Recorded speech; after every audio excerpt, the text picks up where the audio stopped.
Hey guys, we're going to go over our trades for today, Monday, April 27th. Hope you all had a good weekend. Let's see. We had pretty busy. We were not in the office Friday, although we did have two trades during the day Friday that were liquidated. One was executed, liquidated. The other one was just liquidated. Then we had some trades last night and this morning. So total of 5 trades. Not a whole lot of economic data to speak about.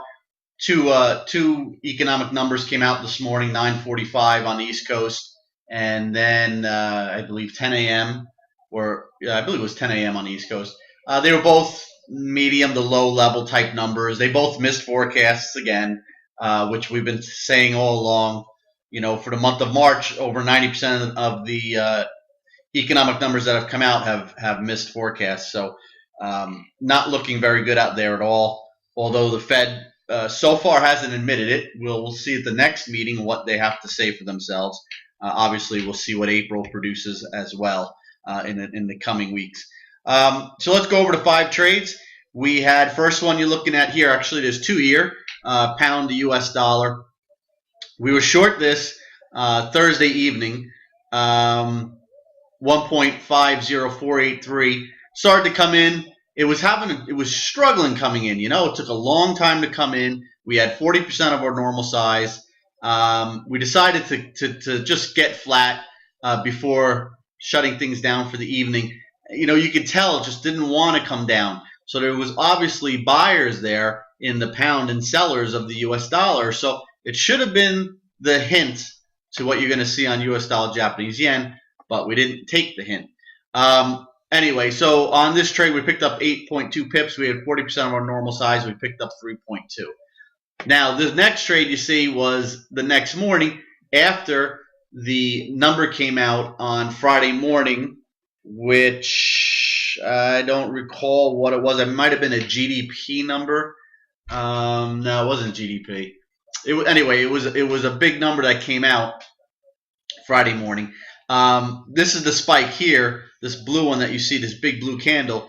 And since we weren't going to be in the office, we let the news come out, we let the market digest it, and we set a buy order basically if it gets above the close of that half an hour candle that was impacted by the news story.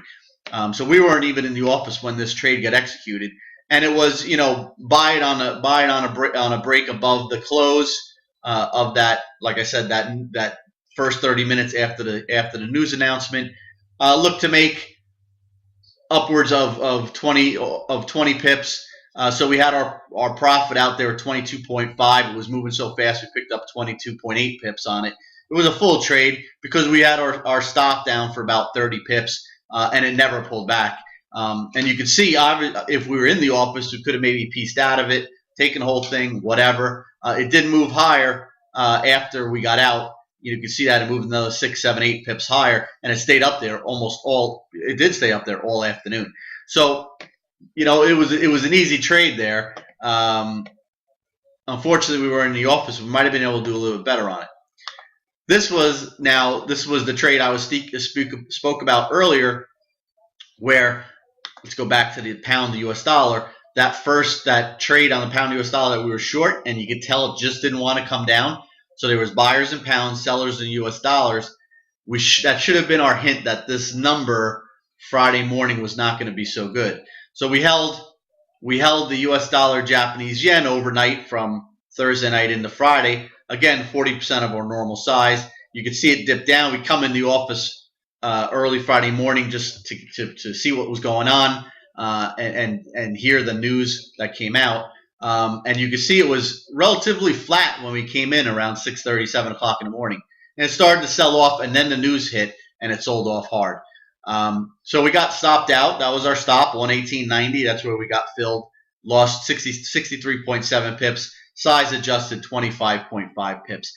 And ironically enough, it really held, for the most part, it held this 90 level. It traded down to about 77 or 78 momentarily. But it basically held there and then bounced off of it. So obviously buyers came into that 80 level. You know, we could see this thing break. If this thing breaks 118.75, 118.70, I think it could be a short. We're going to see what the algorithm's giving us later this afternoon and this evening on that US dollar Japanese yen. Pound yen, this was last night. We were in it for a full scalp. We were short 180.507. We were risking upwards of 180.75, 180.80, about 25 pips or so.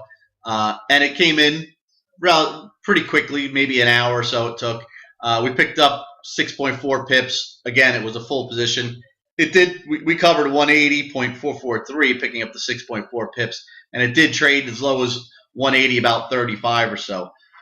So it was an easy trade. It was, and you had plenty of time to get in it.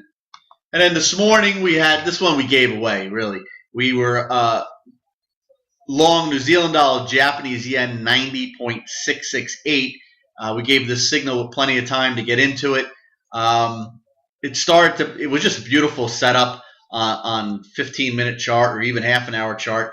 You see this little trend here with you could draw a trend line connecting these bottoms. The algorithm was given a 79% chance it was gonna rally. It was a no-brainer. It came right down to that trend line. We picked some up at 90.668. We just gave it away. We thought, our thinking was these tops here from earlier might be a little bit of a trouble to get through it. Well, we totally blew it there. It busted through that, no problem. And that's where we sold it, those tops. Sold 90.714, picking up 4.6 pips. Busted through that. Then you can see the tops here from the 23rd of April, and it busted that. That's about 90.86. Busted right through that with no problem. Ran right to the figure of 91. And it's been going back and forth between that figure of 91, which is a big psychological level, of course. So I think we gave it away for sure. It was a full-size position. Probably should have pieced it out on our way up. Although it was, after those first 4 trades, we were up a little bit, up only about 2 pips with 4 trades. Up about 7 or 8 pips after 4 trades. But then you got to take into consideration the commission. So, we weren't really crazy about our trades so far. So as soon as this thing went profitable, we were looking to get out. That's why we didn't piece out of it. So we'll take it. 5 trades, pulled out 11.5 pips after commission, 6.5 pips. So we'll take it. We'll move on. Nothing great, but nothing horrible either, obviously. Whenever you make money, it's not horrible. So that's it. We're going to wrap it up. Have a great day. If you're trading now, good luck, and we'll be back tomorrow assuming you get some action.